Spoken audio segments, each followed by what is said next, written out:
Good morning, everybody. We are going to read a very exciting picture book this morning. And I heard someone say a few minutes ago that what month is this? Black History Month. Black History Month. So I found a wonderful book. This is actually a Coretta Scott King award-winning book.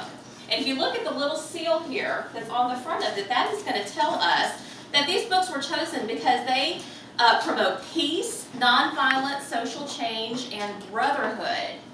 Okay, so we are going to be studying this morning about an African American named Bass Reeves. How many of you have heard of Bass Reeves before?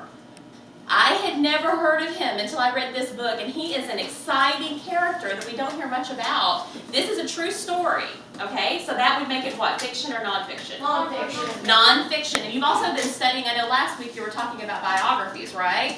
So this would be a biography. Now, is it an autobiography if he didn't write it by himself?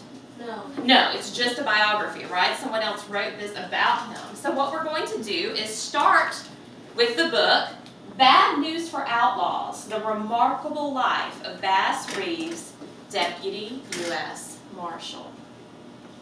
Okay, and we're only going to get about halfway through it because, like I said, this is kind of a long book. Showdown, Indian Territory, 1884. Jim Webb's luck was running muddy when Bass Reeves rode into town. Webb had stayed one jump ahead of the lawman for 2 years. He wasn't about to be caught now. Packing both rifle and revolver, the desperado leapt out of a window by Bywater's store. He made a break for his horse, but Reeves cut him off. Bass hollered from the saddle of his stallion, warning Webb to give up. The outlaw bolted.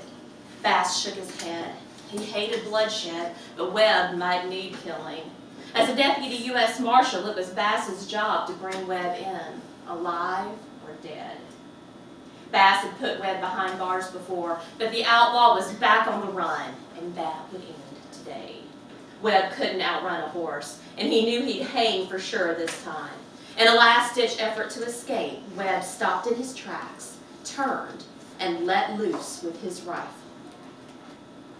You can see him chasing, right? So we've got Bass here on the horse, and he's tearing out of here. But what's he got in both hands? Can you see? He's ready to shoot. Webb's first shot grazed Bass's saddle horn. His second shot cut a button from the lawman's coat. Webb's third tore the reins right out of Bass's hands.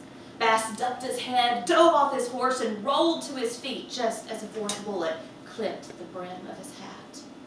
That was Jim Webb's last shot ever. Marshal Reeves fired 2 rounds from his Winchester rifle, and the outlaw was done for. As he lay dying, Webb told Bass, "You are a brave, brave man. I have killed 11 men, and I expected to make you the 12th." Webb gave Bass his revolver out of respect. Bass buried Webb's body and turned in the outlaw's boots and gun belt as proof he'd gotten his man. So we see him, what is he doing here? Taking aim, and then he took him out, didn't he? Got his man. Being a peace officer in Indian Territory was rough and dangerous.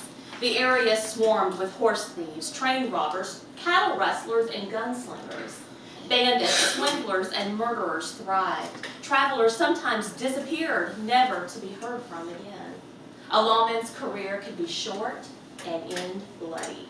So Bass Reeves had a big job, and it suited him right down to the ground. Everything about him was big. Bass stood a head taller than most men of his time. He had broad shoulders and huge hands. Bass was so strong that he single-handedly pulled a steer out of mud up to its neck, while a bunch of slack-jawed cowpokes stood speechless.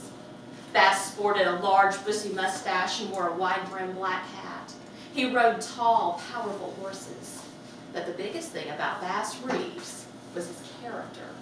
He had a dedication to duty that few men could match. He didn't have a speck of fear in him, and he was honest as the day is long. What do you see in this picture? Bass is way down here at the bottom. What's he doing? Pulling the steer out of the mud, right? And what are all these cowboys doing? Just Sitting there watching. You think you have to be pretty strong to do that? Yeah, probably a big guy. Slave days, 1840s to 1860s. Bass spent most of his early years as a slave in Texas. Even as a youngster, his star shone bright. Bass was sharp-witted and good-natured. People liked his pluck. He had a special way with animals, especially horses. Bass tended livestock and fetched water for the field hands. While he worked, Bass sang. He sang about pistols and rifles and knives. He sang of bandits and killers and thieves. His mother feared her boy might go bad. She couldn't have been more wrong. Bass took to guns like a bear to honey, but he always handled them with respect. He grew up smart and decent and had nothing but right in his heart. His owner, Colonel George Reeves, took Bass hunting and entered him in shooting contests. He liked showing Bass off. Bass impressed his owner so much that the colonel took him along when he went to fight in the Civil War. But one night, something happened that changed everything for Bass. Who knows what that's called? That's called, what do you think? Foreshadowing. Have you all talked about that before? So what does it do? It tells us that something is going to happen. One night, something happened that changed everything for Bass. Do we have any guesses real quick what it might be? What do you think it might be, Lauren? His owner died. You think his owner died? Okay, what do you think it might be? His mother was murdered while he was gone. Something happened to his mom? Okay, we're going to find out. Folks say the two men argued during a card game, and Bass struck his owner. For a slave, this meant certain death. What do you think he's going to do? He killed his owner.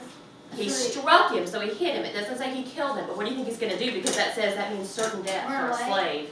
You think he's going to run away? Okay, well, we're going to find out next time. Okay, so we will finish this up tomorrow. Great job, everybody. Thanks.